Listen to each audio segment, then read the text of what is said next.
নমস্কার বন্ধুরা, গোপালের হেসেলে আপনাদের সবাইকে স্বাগত। আজকে আমি ব্রত উপবাস ভঙ্গের জন্য দারুণ টেস্টি আর সেরকমই হেলদি একটা রেসিপি আপনাদের সাথে শেয়ার করছি। একঘেয়ে সাবু মাখা বা সাবুর খিচুড়ি না খেয়ে আমার আজকের এই রেসিপিটা কিন্তু উপবাস ভঙ্গের পরে ট্রাই করতে পারেন। খুব সামান্য ঘরোয়া কিছু উপকরণে তৈরি হয়ে যাবে এবং খেতেও অসাধারণ লাগবে। তাই চলুন না সময় নষ্ট না করে রান্নাটা করে ফেলি। আজকে ব্রত উপবাস ভঙ্গের জন্য দারুণ সুস্বাদু আর সেরকমই স্বাস্থ্যকর একটা রেসিপি তৈরি করছি। তার জন্য প্রথমে কড়াইটা গরম করে নিয়েছি। এর মধ্যে প্রথমে দিয়ে দিলাম 1 চামচ ঘি। এটা যে কোনো উপোস ভঙ্গের পরে যেমন আপনারা করতে পারেন, অন্যান্য দিনেও কিন্তু আপনারা এটা ব্রেকফাস্টের জন্য তৈরি করে নিতে পারেন। আর ব্রেকফাস্টের জন্য যদি তৈরি করেন তখন কিন্তু ঘিয়ের বদলে তেলের ব্যবহারও করতে পারেন। এবার এই ঘিটা গলে যাওয়া অবধি একটু অপেক্ষা করতে হবে। ঘিটা মেল্ট হয়ে গেছে। এবার এর মধ্যে প্রথমেই আমি 1 মুঠো বাদাম ভেজে নেব। ফ্লেমটাকে মিডিয়ামে রেখে বাদামগুলোকে ভালো করে ভেজে নিচ্ছি। বাদামগুলো ভাজা ভাজা হয়ে গেছে। এবার এর মধ্যে একটু কাজু বাদামও দিয়ে দিলাম। এর সাথেই 1 মুঠো কিশমিশও দিয়ে দিলাম। এবার কাজু কিশমিশটাকেও ঘিয়ের সাথে মিশিয়ে নিয়ে হালকা করে ভাজা ভাজা করে নিচ্ছি। কাজু কিশমিশ আর বাদামটা ভেজে নিয়েছি। এবার এগুলো তুলে নিচ্ছি। কাজু কিশমিশ আর চীনা বাদামটা ভেজে তুলে নিয়েছি। এবার যে ঘি আছে তার মধ্যে ভেজে নেব একটু মাখানা। এই মাখানা কিন্তু খুব হেলদি জিনিস। মাখানাকে অনেকে লোটাস সিডও বলে। এটা ওয়েট লস করতেও কিন্তু খুব সাহায্য করে আর শরীরে পুষ্টি যোগাতেও খুব সাহায্য করে। তাই উপোসের দিনগুলোতে কিন্তু মাখানাটাকে খাবারের মধ্যে রাখলে খুব ভালো হয়। ফ্লেমটাকে মিডিয়ামে রেখে এটাকেও মুচমুচে করে ভেজে নিচ্ছি। বন্ধুরা, আপনারা আমার রেসিপি দেখার সাথে সাথে আমার ফেসবুক পেজ গোপালের হেসেল তাতেও ভিজিট করতে পারেন। ডেসক্রিপশন বক্সে লিংক দেওয়া আছে। মাখানাগুলোও ভালো করে ভাজা হয়ে গেছে। এবার এগুলো তুলে রেখে দিচ্ছি। সমস্ত কিছু ভেজে তুলে নেওয়ার পর কড়াইয়ের মধ্যে সামান্য একটু ঘি আবার দিয়ে দিলাম। ঘিটা মেল্ট হয়ে গেছে। এবার এর মধ্যে একটু আলুর টুকরো ভেজে নেব।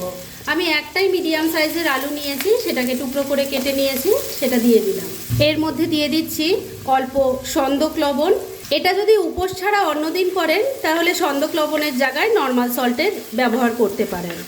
এবার ভালো করে মিশিয়ে নিয়ে আলুটাকে ভাজা ভাজা করে নিচ্ছি। আলুর টুকরোগুলো হালকা করে ভাজা ভাজা করে নিয়েছি। এবার এগুলোকে একটু সাইড করে রেখে দিচ্ছি। এবার এই ঘিয়ের মধ্যে দিয়ে দিচ্ছি অল্প গোটা জিরে, 3টে চপ করা কাঁচা লঙ্কা দিয়ে দিলাম।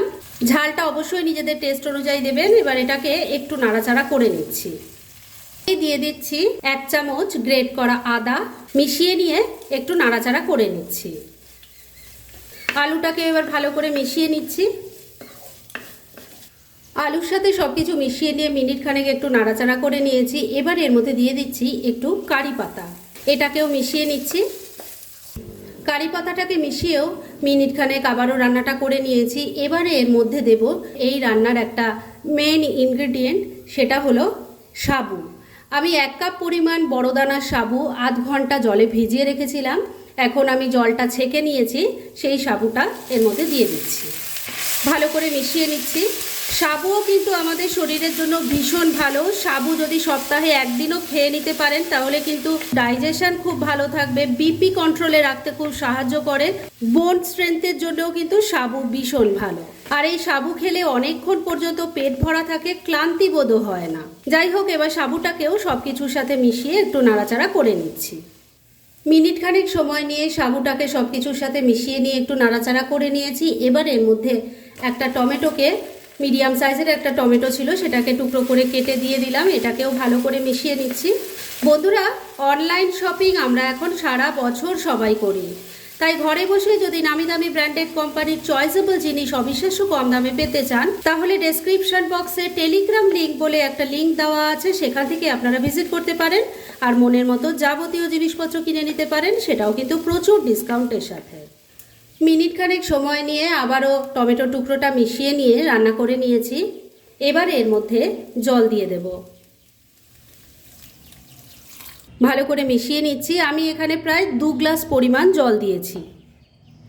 এবার এই রান্নাটার টেস্ট এনহ্যান্স করার জন্য এর মধ্যে দিয়ে দিচ্ছি অল্প একটু গোলমরিচের গুঁড়ো। আগে অল্প একটু সন্দক লবণ দিয়েছিলাম আর এখন টেস্ট অনুযায়ী আর একটু সন্দক লবণ দিয়ে দিলাম। ভালো করে মিশিয়ে নিচ্ছি। সব কিছু খুব ভালো করে মেশানো হয়ে গেছে। এবার ফ্লেমটাকে লো আর মিডিয়ামের মাঝামাঝি রেখে ঢাকা দিয়ে 3-4 মিনিট রান্না করে নিচ্ছি। মিনিট 4 রান্নাটা করে নিয়েছি। এবার ঢাকা তুলছি, একটু নাড়াচাড়া করে নিচ্ছি। সাবু তো সেদ্ধ হয়েই যাবে, কেননা আধ ঘন্টা জলে ভেজানো ছিল। আলুটা দেখে নিই কেমন সেদ্ধ হয়েছে। আলু তো হালকা করে ভাজাও ছিল, আলুও কিন্তু সুন্দরভাবে সেদ্ধ হয়ে গেছে। এবার এর মধ্যে ভেজে রাখা মাখানা দিয়ে দিলাম, মিশিয়ে নিচ্ছি। মাখানাগুলো দিয়ে খুব বেশি সময় রান্না করা যাবে না, কেননা এগুলো একটু যদি ক্রিস্পি থাকে তাহলেই কিন্তু বেশি খেতে ভালো লাগে। মাখানাগুলো ভালো করে মিশিয়ে নিয়েছি। এবার ফ্লেমটা ওই একই রেখে আবারও ঢাকা দিয়ে মিনিট খানেক রান্নাটা করে নিচ্ছি।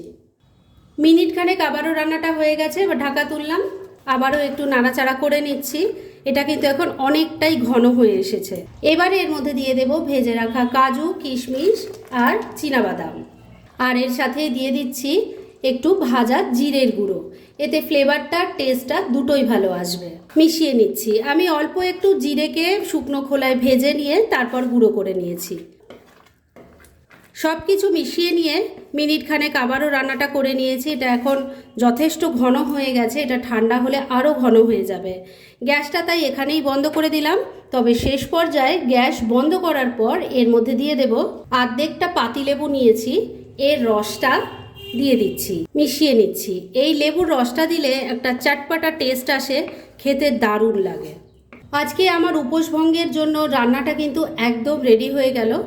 এবার এটাকে আমি নামিয়ে রাখছি আর সার্ভ করে আপনাদের দেখাচ্ছি। ফ্রেন্ডস, আমার আজকের এই ব্রত উপবাস ভঙ্গের জন্য দারুণ টেস্টি আর সেরকমই হেলদি রেসিপিটা রেডি হয়ে গেছে এবং আমি সার্ভ করে দিয়েছি। এটা কিন্তু সাবুর খিচুড়ি বা সাবু মাখার থেকে খেতে অনেকটা বেশি ভালো হয়, সেটা একবার ট্রাই করলেই বুঝতে পারবেন। তাই দেরি না করে পারলে এটা আজই একবার ট্রাই করে ফেলুন, না তারপর কেমন লাগলো সেটা প্লিজ কমেন্ট করে জানাবেন। এরকম ধরনের অনেক ভালো ভালো নিরামিষ রান্নার রেসিপি আপনারা গোপালের হেসেল সার্চ করলেই পেয়ে যাবেন, যার মধ্যে থেকে কিছু কিছু আমি সাজেস্টেড বক্সেও দিয়ে দেব, সেখান থেকেও আপনারা দেখে নিতে পারেন। তাই গোপালের হেসেল অবশ্যই ভিজিট করুন। আর আপনারা কেমন ধরনের রেসিপি চাইছেন সেটাও কিন্তু আমাকে জানাতে পারেন। আমি চেষ্টা করব সেসব রেসিপিগুলোও আপনাদের সাথে শেয়ার করার। আর আমার আজকের এই রেসিপি যদি আপনাদের ভালো লাগে আর ইউজফুল বলে মনে হয়, তাহলে যারা এখনও আমার চ্যানেলটাকে সাবস্ক্রাইব করেননি তারা প্লিজ সাবস্ক্রাইব করুন। তাহলে আজকের মতো এখানেই শেষ করছি। পরদিন আবার এরকমই কোনো ভালো রেসিপি নিয়ে চলে আসব। আপনারা সবাই খুব ভালো থাকুন, সুস্থ থাকুন।